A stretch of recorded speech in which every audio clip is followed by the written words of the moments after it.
Hello, everyone, and welcome to another episode. Indian election, the biggest election anywhere in the world. This time, it saw a lot of drama, including completely surprising results contrary to unanimous exit polls by nearly all experts. What led to the surprising wins and losses? What lessons can be learned from this election in India, by India, and by politics anywhere in the world? What can be expected for India's future in politics after this election? To talk more on this, we have with us today a very distinguished guest, Mr. Sanjay Jha. Mr. Sanjay Jha is the former national spokesperson of the Congress Party and is today a very sought after political commentator in various TV channels almost every day. He is also a very well known book author. In my opinion, the exit polls were rigged. Opinion polls, I believe, are the more dangerous influencer. That to me could be a destruction of democracy. Personally, I feel Mr. Modi should have followed what Rajiv Gandhi did in 1989. Rajiv Gandhi lost from 414, came to 197. At 197, the Congress was still the single largest party in parliament. But he said it's a mandate against me. Now, today, Prime Minister Modi has made alliance with somebody called Chandrababu Naidu. And I want to read out the manifesto of Chandrababu Naidu here. Number one, 4% reservations will be kept for Muslims. Number two, rupees 1 lakh will be given to every Muslim who visits Mecca for Hajj pilgrimage. Number three, rupees 1 lakh will be given for marriage to Muslim women who are from poor families. While the BJP's vote share is down by just 1.5%, the truth is that your vote shares can just go up because you fight more seats. As a national party, if you want to increase your vote share, fight more seats. They have lost votes when it counted for them, where it was a meaningful material impact on them winning a seat. Is Mr. Modi having a sway over Hindu voters? The answer is his sway is diminished significantly. I just want to point out a few things that happened during this election. Number one is Congress party was written off in the last few months.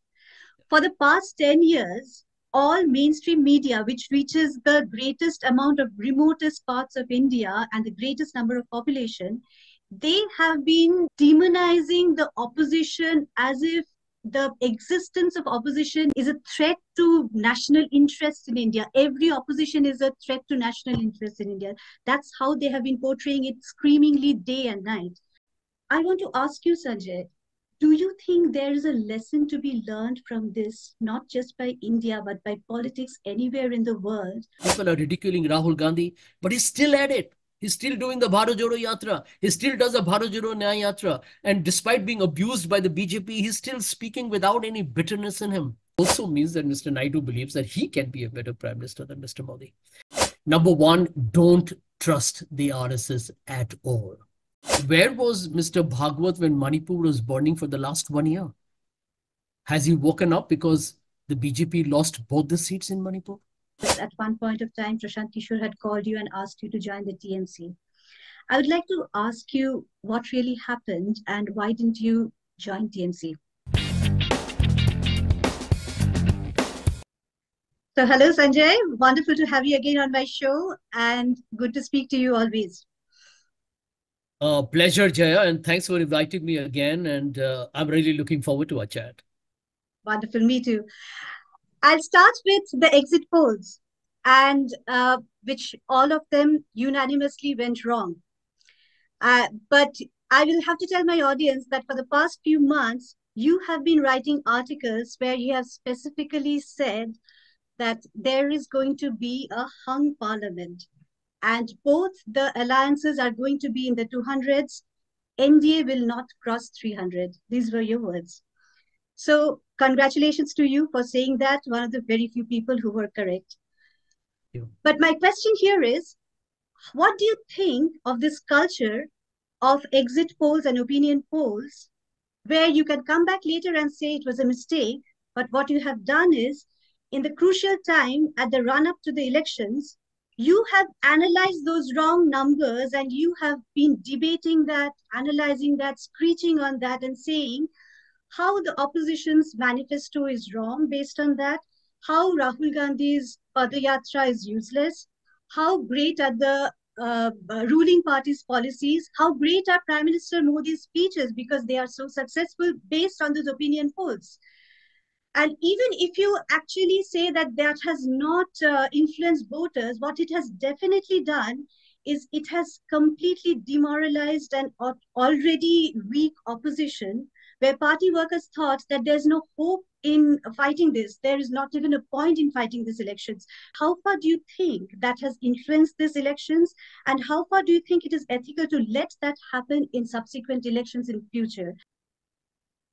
Yeah, you have shot some wonderful volleys here. Let me try and answer you as quickly as possible. Point number one, I can understand an opinion poll going wrong. But your viewers have to know an exit poll is done when viewers have or when voters have already completed the process of, pressing the button on the EVM, and then they talk to the as a respondent to the pollsters. Now, for an exit poll to go so wrong is extremely disconcerting. And by the way, it's not one, it's several of them. What struck me as extremely intriguing, Jaya, was that all the pollsters were actually giving the BJP or the NDA the number of seats in a similar range. All of them were saying that the NDA will end up at over 359, 360.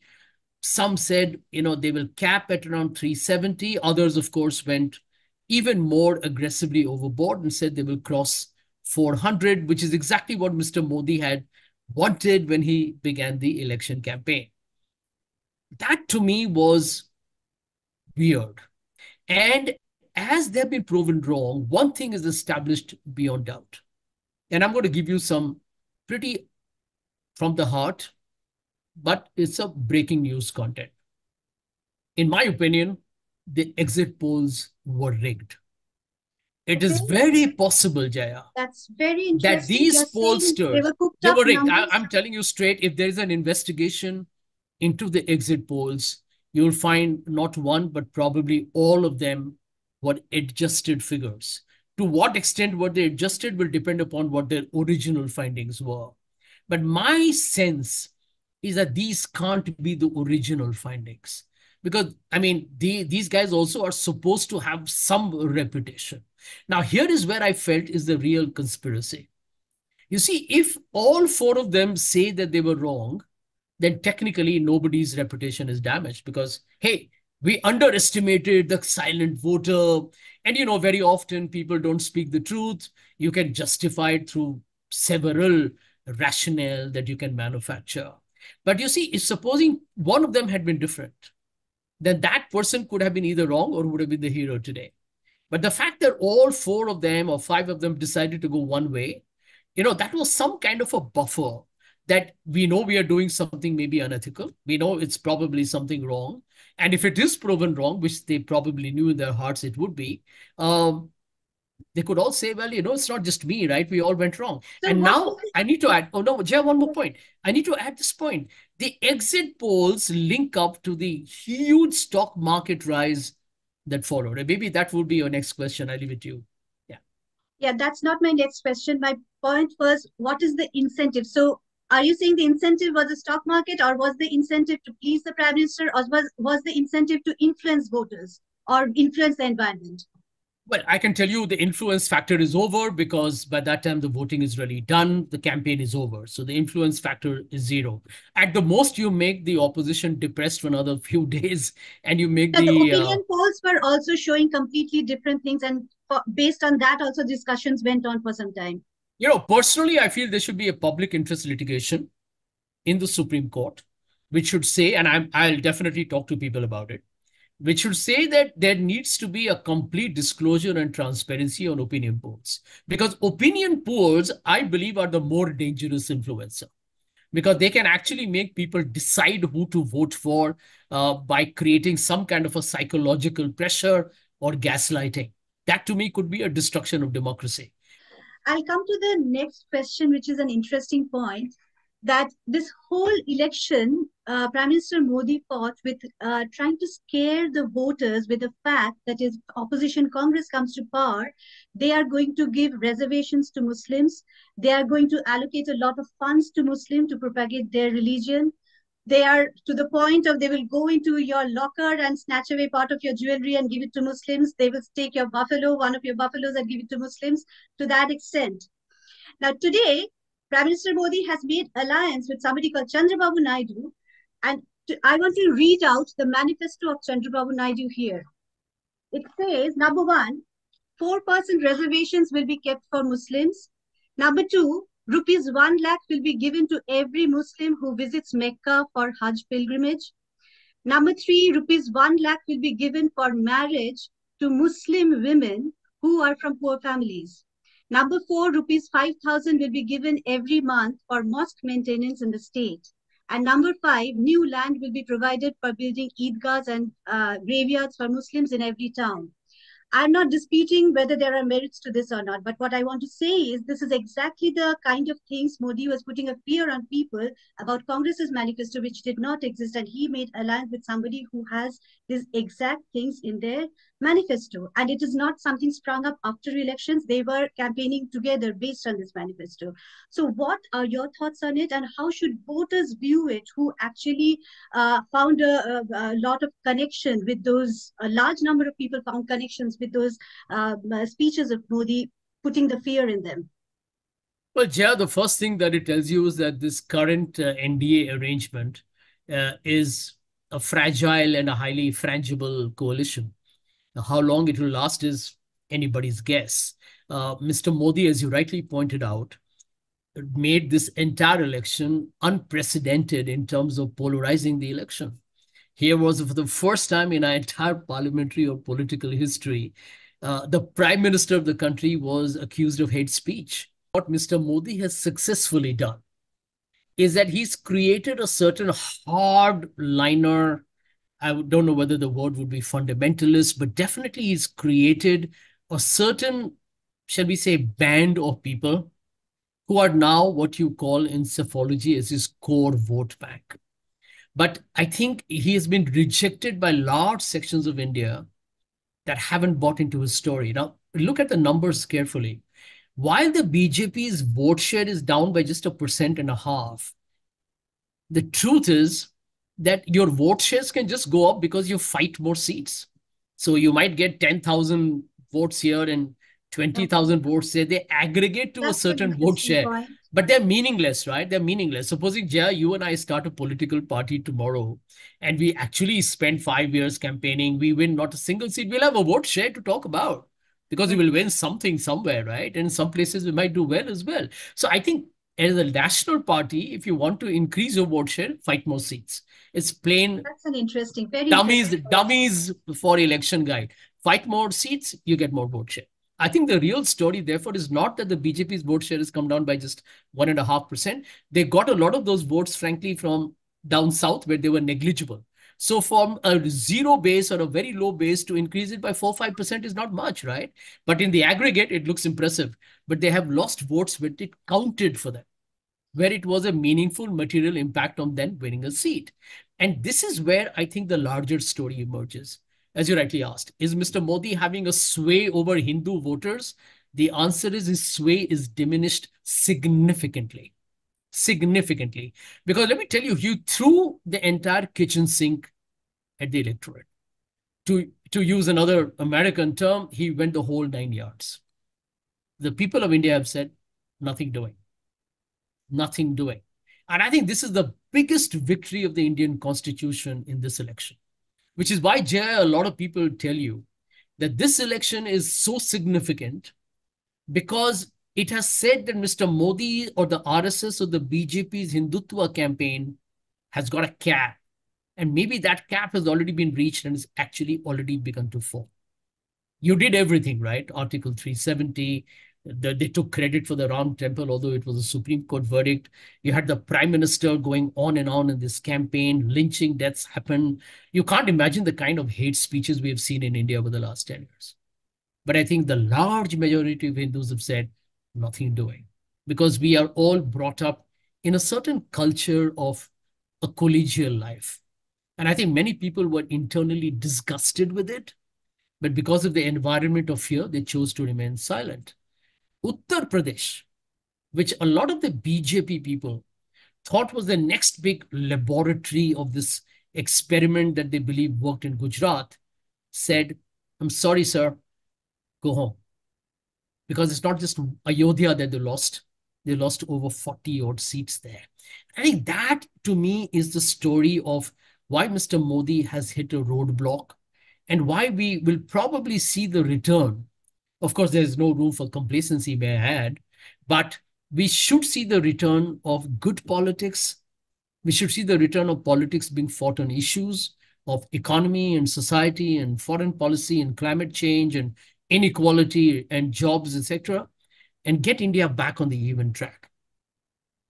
Actually, this was going to be my next question. That there was a few months back a talk of North-South divide in terms of the fact that the South votes differently and the North votes in terms of religion. And UP is in the North. UP is the heart of Hinduism, and the center of this election was Ram Mandir.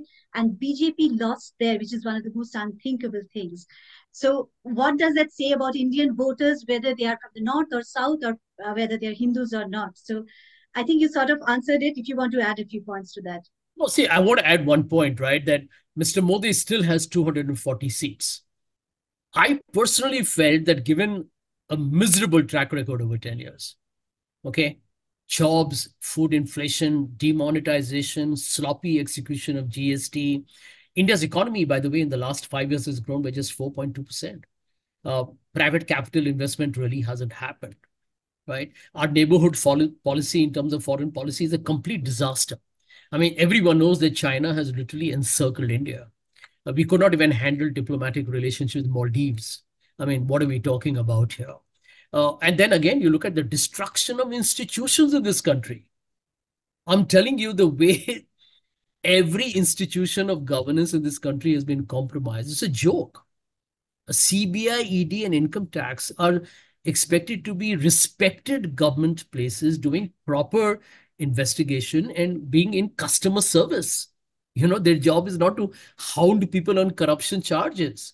And income tax is supposed to be friendly. You can't just be hostile because you got powers. A CBI and the ED are meant to rate people who have probably done something wrong, but they became instruments of terror, right? You've seen how the judiciary has been weakened in the appointment of the election commission. So I think what Mr. Modi has done has been insane. And one keeps wondering that despite all of it, electoral bonds and Rafael and Mr. Modi's hate speeches, etc., if the BJP has got 240 seats, I think that's extraordinary. If the BJP says, oh, we should have done better. I'm like, you did far better than what you deserve to do. I personally was hoping that the BJP will come below 200. It would be the single largest party, largely because the opposition, in particularly the Congress, needs to do a lot better. That's a different story. But I'm glad they did well. But the truth is that the BJP getting 240 is still, in my opinion, a very, very big story. And therefore, I feel that the opposition has no room for complacency. Because see, the BJP, what it did is wherever it got exposed, where people had seen BJP in action, the people did not repeat the BJP in the same numbers, barring maybe Madhya Pradesh. But they did not repeat them in Rajasthan or Uttar Pradesh or Maharashtra and even in Karnataka. Rajasthan is just a little bit of dent. BJP still It's a won. dent. It's a dent, but it's a significant dent given that the Congress got 0 the last time. But they picked up 17 seats in Odisha. And I think that to me is what the opposition needs to figure. You see, the Yeah, BJP is a I'll come to party, that. is hungry for power. I'll actually come to that opposition thing in the next question. And Right. I just want to point out a few things that happened during this Yeah. election. Number one is Congress party was written off in the last few months. For the past 10 years, all mainstream media, which reaches the greatest amount of remotest parts of India and the greatest number of population, they have been demonizing the opposition as if the existence of opposition is against the interest of, is a threat to national interests in India. Every opposition is a threat to national interests in India. That's how they have been portraying it screamingly day and night. Secondly, BJP is the wealthiest party in the world who have made the biggest amount of spend in advertising anywhere in the world. Number four, chief ministers who at the crucial time of the opposition chief minister, at the crucial time before elections, they have been jailed so they could not campaign. Every day there were people from the oppositions who were defecting into BJP. And the last point, a huge frenzy was created around religion with the building of Ram Temple just before election. In spite of all this, you saw, even if BJP has got 240 seats, what you also saw was a doubling of seats by Congress party and a huge I mean, if even if they won, it was a near fight where they came very close. I want to ask you, Sanjay, do you think there is a lesson to be learned from this, not just by India, but by politics anywhere in the world, about how you can fight elections even in the worst of adversities, even against the worst of muscle power, money power, and polarizations based on religion? Where is the hope that you see anybody can learn from? Top 10, top maybe 4 or 5 points that you think the opposition did right. Well, Jaya, wonderful question. I keep saying, and your viewers need to know this. Please do not judge this election outcome by Mr. Modi forming the government and becoming the prime minister for another term. You have to look at it that the gentleman concerned had talked about getting 400 seats with such cocky hubris or arrogance I have never seen before. It's one thing to try and galvanize your supporters or your cadres by saying we're going to win. He was very specific. 370, 400. What was the idea? Demoralize the opposition and make the people believe this election was done and dusted, right? Against these odds, if the opposition today was short of the halfway mark by just around 30 seats, this is why everyone is celebrating this as the victory of democracy. And you answered it brilliantly by saying, you know, is this a basket case study, a classic case study of how you can actually kind of turn an election that, frankly speaking, had only headwinds for the opposition and tailwinds for Mr. Modi's party? Like, look at the truth. You had a most powerful authoritarian prime minister that India has ever seen for 10 continuous years. People blame Mrs. Gandhi, but the emergency lasted 21 months. In India, there was an undeclared emergency for 120 months. It's a big difference. Number two, the man is considered in all opinion polls as the only one with his nearest competitor, Rahul Gandhi, shown far behind. Three, all institutions under the control of the government, including a highly susceptible election commission that was very nervous to send him a hate speech notice because probably they were aware of what the consequences could be. Point number four, money. The electoral bond scam told you who had the money. And that is just officially accounted money. The ruling party in power, I'm sure, had more streams of income or cash income that they probably leveraged during this election, right? Election Commission itself tells you they caught so much of cash in so many vans and bundles. Let there be a proper investigation of that and we'll get to know who the sources were. Point number five, big media. I mean, the big media was batting for Modi for the last 10 years. I want to tell you, because I go on TV channels every other day as part of some debate or whatever.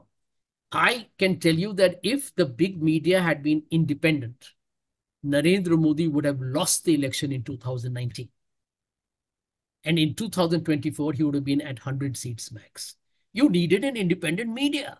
Mr. Modi, I think, was a media manufactured story in 2014 on a highly slippery Gujarat model.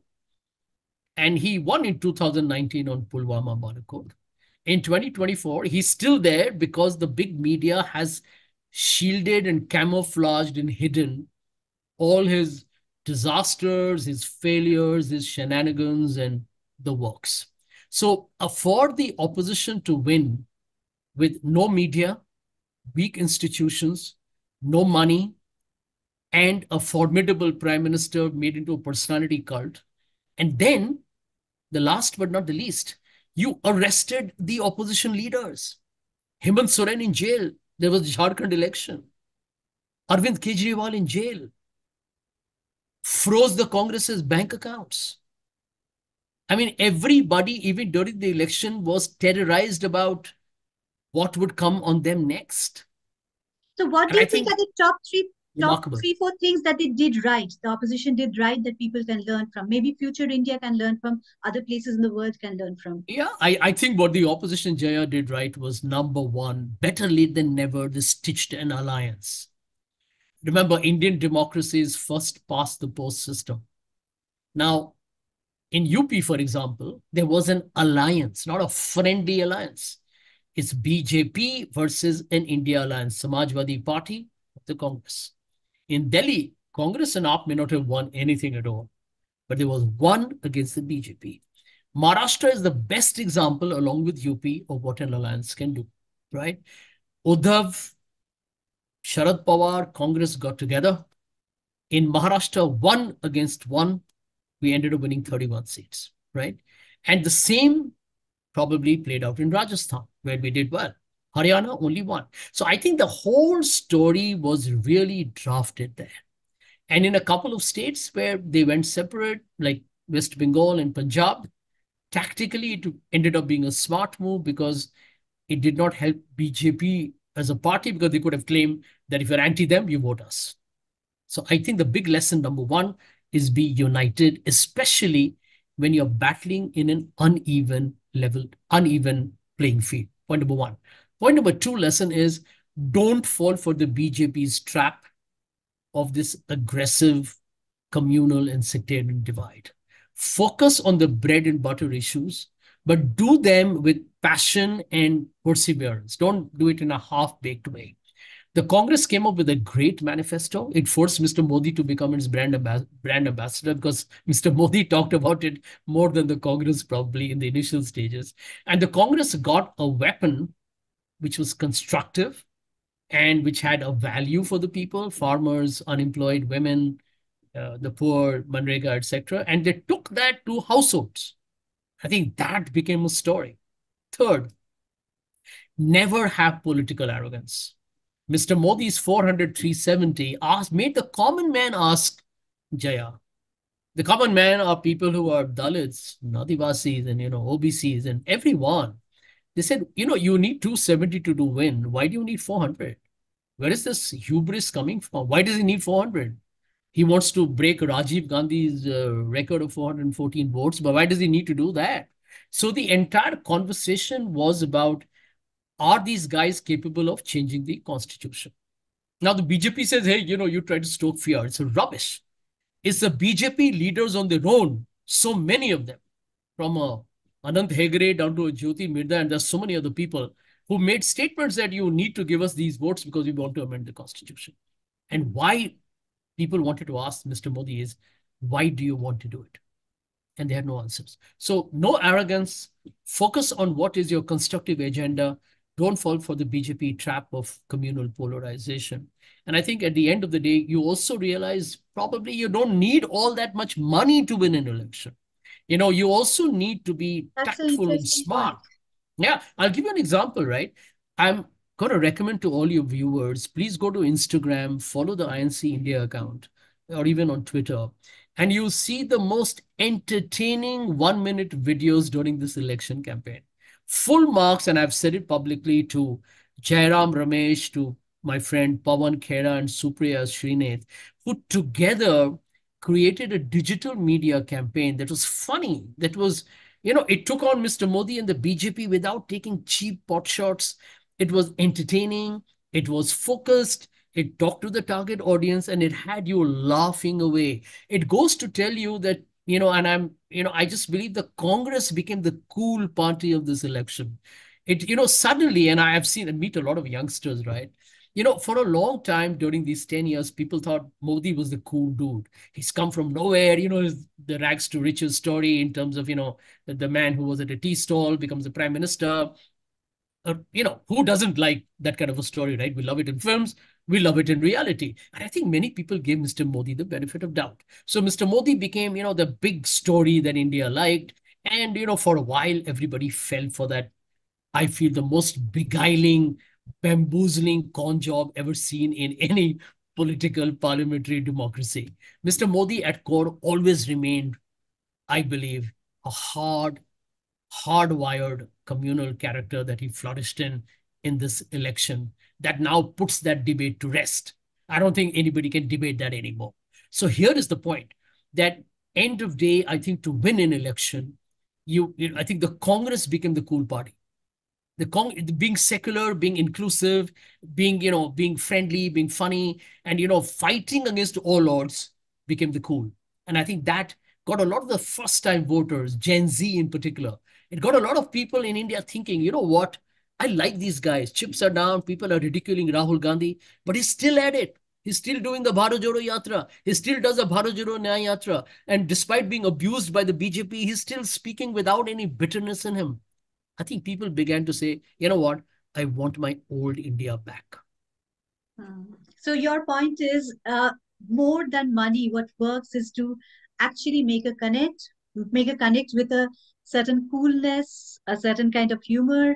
That's what works better with audience, right? Yeah, A Jaya, very let me tell interesting you. point. A lot of people, like for example, I'm critical of Mr. Modi's government. I'm critical of Mr. Modi's politics.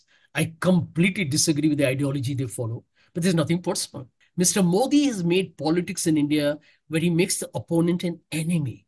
It's not an opponent, it's an enemy. I want to vanquish the opponent. Congress Mukt Bharat is what he said. I mean, in any democracy, Jaya, you need, I mean, he's a grown-up man. Yeah, he became prime minister in his 60s. Does he not know that you're being elected in a democracy? That a democracy is a multi-party system? That you need an opposition? But when you make a call, Congress Mukt Bharat, you're spreading hate against an ideology. You're And the asking your media as well. workers to get aggressive. And the media as well. It looked like actually any existence of opposition is against the interests of the country. That's how Mm. the media has portrayed it for the past 10 years. I'll come to the next question, which is about the what happens next. Uh, so here we have an alliance where Yeah. actually there's a bit of success in the fact that Modi has been able to create a consensus with his alliance, even without giving them any important portfolio and keeping it all to himself. And they are still supporting him. On the other hand, you have somebody like Chandrababu Naidu, who is completely opposite to Hindutva ideology, all his policies, all his manifesto. And a few years back, he said anybody in India would be a better prime minister than Modi. That was his words. You have a Nitish Kumar who you know how quickly and unexpectedly he can flip sides anytime. So, how do you see the next few years in terms of the stability of this current coalition? Short answer, you have already described Mr. Nitish Kumar. Nobody knows what he's going to do tomorrow. Okay. I don't think anybody knows. Maybe he does. As far as Mr. Naidu was concerned, you were right. He said anybody can be a better prime minister than Narendra Modi. And on this, I definitely agree with him. That's what I've been saying for a long time. And I can tell you that also means that Mr. Naidu believes that he can be a better prime minister than Mr. Modi. So you Mm-hmm. have Mr. Naidu publicly articulating that he could be a better option. Mr. Nitish Kumar, for him, in the December of his political career, this could be his last try at the big job. So, how stable is this government? You can judge it just by the alliance partners that the current So government why has. did they But get into an alliance? I mean, Nitish Kumar had a better chance to do it with the India alliance, to become a prime minister with the India alliance. well, Jay, let me tell you, we should not jump the gun, right? In politics, people, at least, even though they are not necessarily very moralistic, they like to exhibit symptoms of it, at least at a superficial level. A government has just been formed. Technically, Mr. Modi's NDA has got a mandate. The BJP is the single largest party, and they are invited by the president. And they have been voted together in this election. They may not like to embarrass their voters. Okay, but I think the real story, why I believe this government will not last, is the fact that you got three very critical elections coming up in October and around that time. Maharashtra, where I expect the BJP to lose along with its allies. Haryana, where the Congress ought to triumph and the BJP ought to lose. Jharkhand, which is going to be a very close affair. where again the JMM Congress combined can come back. Hopefully, Mr. Soren is out of jail by that time. And Delhi, where I feel Aam Aadmi Party will be quite unbeatable, in my opinion. If the BJP were to lose three of these four, all four, I really don't think Mr. Modi will have the popular legitimacy to believe that he can continue.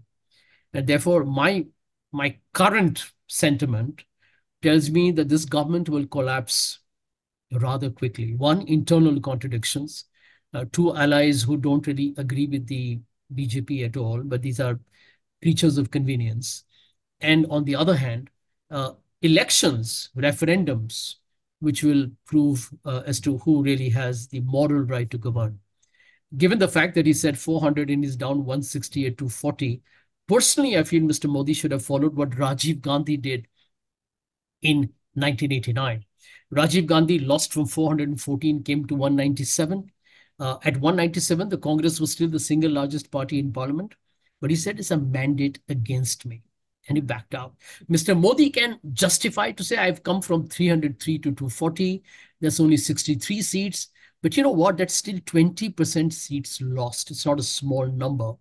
And given the fact that he talked of 400, then it's a loss of 160. Well, that is what percentage would that be then, right? That's at least close to 38%, which is a humongous number. So I think we have some issues here. And, end of day, I do feel that where this government will go, I personally feel that after the Delhi elections of next year, we will get to know. But I'll be surprised if this government survives, if it doesn't do well in the elections, which I don't think it will, uh, a few months thereafter. So it's a matter of time. The next year, we will have another conversation and see who got right. I would also like to ask you in this, how far do you see the stability of the BJP party itself, especially with the recent development yesterday of BJP's backbone, RSS's leader Mohan Bhagwat coming and telling for the first time a few very interesting things. For the first time, he noticed that Manipur has been burning for a year. For the first time, he spoke about the fact that the saver, which Modi calls himself, should not be arrogant and say that I have done this, I have done that. He has also said something very interesting, that the opposition should not be maligned in the way it is done today, and they should be considered not as opponent but a part of a huge important role of our country. Also, the fact that fake news has been spread in the name of RSS during this election. How do you view suddenly these statements coming? Because they would have calculated what the impact of that is on audience. Yeah, this is a very critical question. And since I will have to leave in the next couple of minutes, I will take this and one more question before I leave. But I need to answer this question definitely. Number one, don't trust the RSS at all. The RSS and the Sangh Parivar talk in folk tongues. Remember, the Sangh Parivar is the BJP, the RSS, the ABVP, the student wing. They have the VHP and so on and so Bajrang Dal, etc., etc. Why I want to ask a question of Mr. Bhagwat. Where were you when leaders of the opposition were getting arrested by the ED? He never said anything that frankly made a headline. Where was Mr. Bhagwat when Manipur was burning for the last 1 year? Has he woken up because the BJP lost both the seats in Manipur? So is the If, statements because there is a falling apart now with BJP? no, Because no, there no, is no, no, no, no, no, no. Hear me out. Hear me out. The RSS is basically trying to, I think, fool the people of India into believing that we are the ideological, non-political, spiritual gurus of this country who's telling Mr. Modi, you need to be a good boy. But hang on, there's a serious problem with this extremely brazen attempt. This is a masquerade. This is nothing but, trying to basically take you up the garden path. That's exactly what I'm saying. Where was Mr. Bhagwat when the opposition was getting hounded? Why did he not tell Mr. Modi, build a consensus, don't make the BJP into a washing machine? I never heard Mr. Bhagwat. Number two, number two, when Manipur was burning, Manipur has been burning since May of last year. Why didn't Mr. Bhagwat, because the RSS is the guru of the BJP. In fact, I think the RSS is equal to the BJP. They're the same. The RSS is the ideological mentor of the BJP. Call it what you like. How come they could not influence Mr. Modi to go to Manipur even once? And have they suddenly woken up to the reality that with the Congress winning both the Lok Sabha seats from Manipur, that is the mandate of the people, that they are watching you. They're watching you, and they are not going to forgive you for what you're doing to them. I mean, can you imagine, Jaya? I don't know how many people know this. Over 50,000 people are homeless since that happened. So many are missing. Over 200 are dead. And Manipur is still not sorted. And the prime minister hasn't even been there once. And the most ridiculed man by the BJP called Rahul Gandhi went there within weeks of the violence and went there again. And I think, these are the things that people need to understand. Suddenly, Mr. Bhagwat talks about political arrogance. Did Mr. Bhagwat intervene when Mr. Modi was making those hate speeches against Muslims during the campaign? The answer is no. And I'll tell you why Mr. Bhagwat is a worried man. And that is an important way to probably conclude this conversation. Next year is 100 years of the RSS. Mr. Bhagwat's biggest worry will be that the BJP doesn't have the numbers, that the BJP needs alliances. It needs Nitish, it needs Chandrababu Naidu. And they know that both these partners don't have the kind of fundamentalism in their political charter. More important, it's been a very treacherous terrain in terms of their relationship. They would be worried that if Mr. Modi continues the way he does, loses these elections, and he makes these two partners feel, excuse me, but we are in a sinking Titanic, they will back out. And the RSS wants the BJP to be in government because that way the RSS will be celebrated 2025 in ways and means beyond anything we can imagine. So it's a pretty self-serving That's an game. interesting I think theory. the opposition and the liberals need to take a what we call as the chill pill and never get carried away by what is, in my opinion, the most extremely well curated, very cunning narrative which is created. The big media buys into it. And suddenly we are like, oh my God, the RSS is so sincere to the national cause. When the truth is, if anything we have seen wrong in the last 10 years done by the BJP, well, the RSS has been giving it a blessing. Wonderful answer. That's a very interesting theory. My last question is something which is a bit personal, Sanjay, Sure. and that is, you have written an open letter to Prashant Kishore, and Yeah. after this election, and actually pointing out one by one where he went wrong in which parts of the assessment. Apart from other things, there was something else that you wrote in that as well, which was at one point of time, Prashant Kishore had called you and asked you to join the TMC. I would like to ask you what really happened and why didn't you join TMC? Well, to be honest, at the very beginning, Prashant Kishore is a very established professional, a wonderfully successful political consultant. And even if I've been critical of him, it doesn't take away from what are clearly some of the accolades that he's deservedly won. So let's put that in place. This is not personal. I was just appalled and aghast when he was giving a speech to the BBC and made some very absurd statements with statistics that made the Congress look bad for no rhyme or reason, which is why I wrote the open letter. It is available on Google. Anybody can download and see that. Now, you asked me about why I did not join the TMC. Simple, I remain at heart a Gandhian, and my politics is completely driven by a Nehruvian thought. But let me answer your question. I felt that, therefore, given my background, there was no way that I could ever move away from the Congress ideology. The So do you Congress has think had that problems. TMC is very aligned to the Congress, having come out from the Congress itself? Is it aligned, or do you think they are poles apart? No, but there's a difference, right? I'm a congressman, and the NCP is a offshoot of the Congress. Hmm. The Jagan Mohan Reddy's party is an offshoot of the Congress. TMC is an offshoot of the Congress. But that doesn't mean that they are the Congress, right? The Congress, the original Congress remains what we have in government, what we have in the opposition, or which has been in government. So my larger point would be that I will never leave the party that I believe in.